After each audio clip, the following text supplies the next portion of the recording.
ये औरत अपने घर में सुकून से बैठी थी कि अचानक दरवाजे पर दस्तक होती है।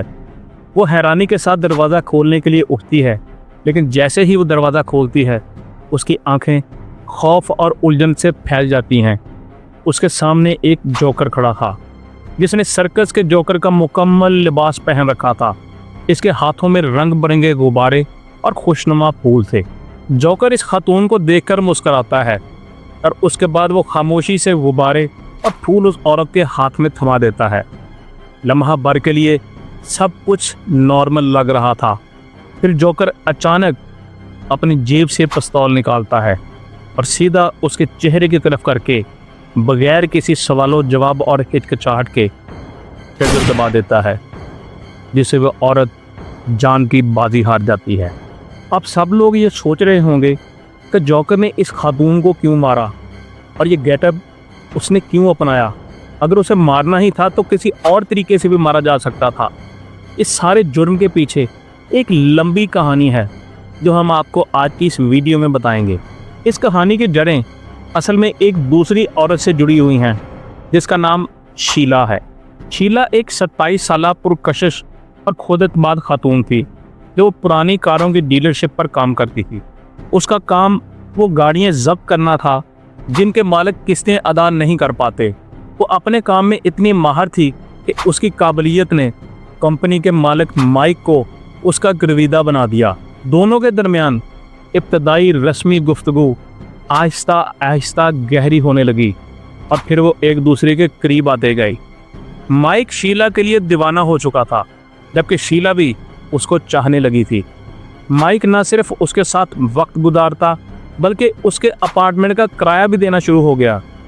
दोनों अपनी ज़िंदगी एक साथ गुजारने के ख्वाब देखने लगे थे, मगर इन दोनों के लिए एक बहुत बड़ी रुकावट थी, और वो रुकावट ये थी कि माइक पहले से शादीशुदा था। माइक के लिए अपनी बीवी को छोड़ना आसान नहीं था, क्योंकि अगर वो ऐसा करता तो उसके आधे असासे उसकी बीवी के नाम मुंतकिल हो जाने थे। इसकी वजह ये थी कि उसके आधे असासे उसकी बीवी के नाम थे और तलाक की सूरत में उसे भारी माली नुकसान उठाना पड़ सकता था। लेकिन शीला ने एक और रास्ता चुना, ऐसा रास्ता जो सीधा जुर्म की तरफ जाता था।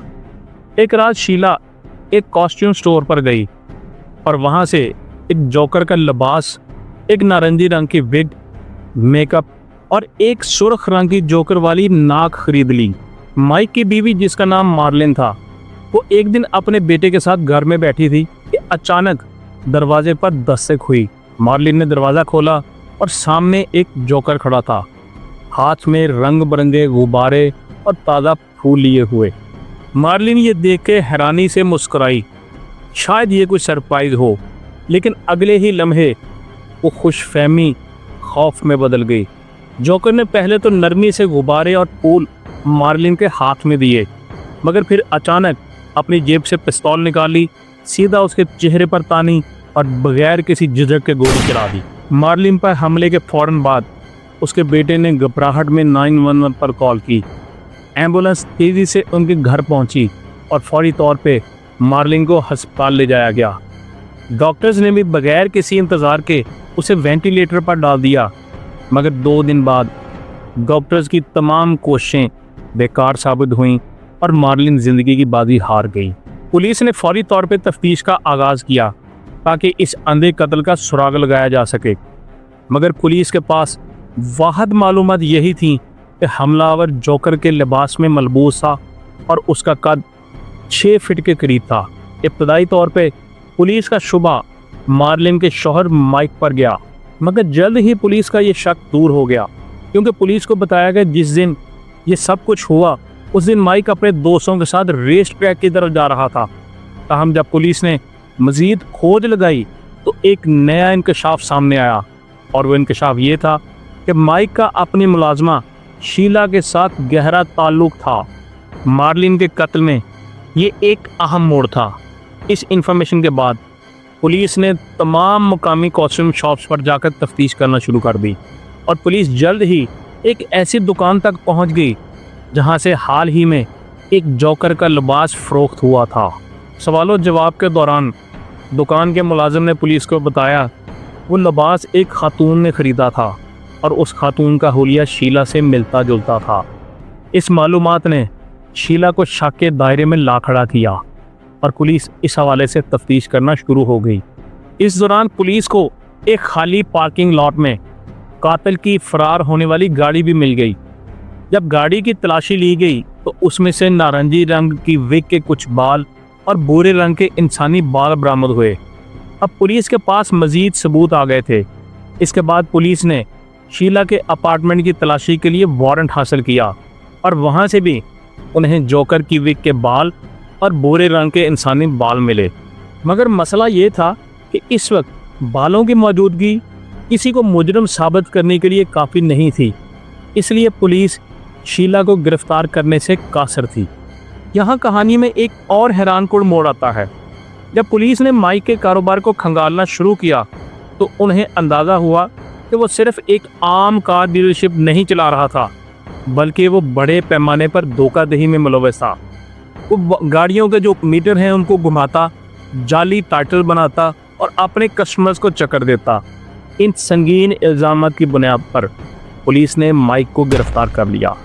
इस तफ्तीश के बाद नतीजा ये निकला कि माइक धोखाधड़ी के जुर्म में जेल चला गया, जबकि शीला जो दर हकीकत कत्ल में मुलव्वस थी, सबूतों की कमी की वजह से आज़ाद घूमती रही। मगर पुलिस चुप रहने वाली कहाँ थी। 3 साल बाद जब माइक जेल से रहा हुआ तो वो सीधा शीला के पास पहुंचा। दोनों ने शादी कर ली और अपनी ख्वाबों की ज़िंदगी गुजारने लगे। वो आज़ाद थे, खुश थे और शायद उन्हें लगता था कि मार्लिन का कत्ल हमेशा एक राज ही रहेगा। मगर किस्मत ने उनके लिए कुछ और ही सोच रखा था। 15 साल गुजर चुके थे, लेकिन मार्लिन के कत्ल का मुअम्मा अब भी हल तलब था। और ये तो हो नहीं सकता कि जुर्म हुआ हो और छुप जाए। पुलिस भी इस केस पर नज़र रखे हुए थी, लेकिन उन्हें फंड्स का मसला था। लेकिन फिर एक दिन मुकामी पुलिस को पुराने अनसॉल्व्ड केसेस को दोबारा खोलने के लिए ग्रांट मिल जाती है। पुलिस ने इस ग्रांट को गनीमत जाना और मौका ज़ाया किए बगैर फौरी तौर पे एक खुसूसी तहकीकाती कमेटी तश्कील दी गई, जिसने मार्लिन के कत्ल की फ़ाइल दोबारा खोल ली। गवाहों से नए सिरे से पूछगिछ की जाने लगी और सबसे अहम कदम ये उठाया कि जोकर की गाड़ी से मिलने वाले जो इंसानी बाल थे उनका डीएनए टेस्ट करवाया गया। डीएनए टेक्नोलॉजी ने वो कर दिखाया जो 27 साल पहले मुमकिन नहीं था। इस डीएनए टेस्ट की रिपोर्ट ने साबित कर दिया कि वो बाल शीला के ही थे। अब पुलिस के पास ऐसे सबूत थे जिनकी तरदीद नामुमकिन थी। पुलिस ने वक्त ज़ाया किए बगैर फौरी तौर पे शीला को गिरफ्तार कर लिया। यानी 27 साल बाद मार्लिन को इंसाफ मिलने जा रहा था और उसकी कातिल पकड़ी गई। अदालत में मुकदमा चला, मगर जब शीला को अंदाज़ा हुआ कि उसके ख़िलाफ़ सबूत नाकाबिले तरदीद हैं, उसने मुकदमा लड़ने की बजाय प्ली बार्गेन डील कर ली और 12 साल कैद की सज़ा कबूल की। लेकिन एक सवाल अब भी बाकी है। वो सवाल ये है कि क्या शीला ने वाकई अकेले मार्लिन को मारा था या माइक भी इस भयानक साजिश में बराबर का शरीक था। कुछ लोग यकीन रखते हैं कि माइक ही इस सब के पीछे था, मगर पुलिस को ऐसा कोई सबूत नहीं मिला जिसके ज़रिए वो ये साबित कर सकते कि माइक इसमें मुलव्वस था। इस राज से पर्दा उठने में पूरे 27 साल लगे। एक कातिल का मास्क इसके चेहरे पर था। क्या माइक वाकई बेगुनाह था या शीला ने अपने हाथों को खून से रंगकर सिर्फ अपने लिए कुर्बानी दी? अगर इस केस को दोबारा ना खोला जाता तो शायद कातिल आज भी आज़ादी से घूम रहा होता। लेकिन सवाल ये है, कितने और ऐसे केसेस होंगे जिनमें कातिल आज़ाद हैं और इंसाफ अब भी कहीं अंधेरे में दफन है?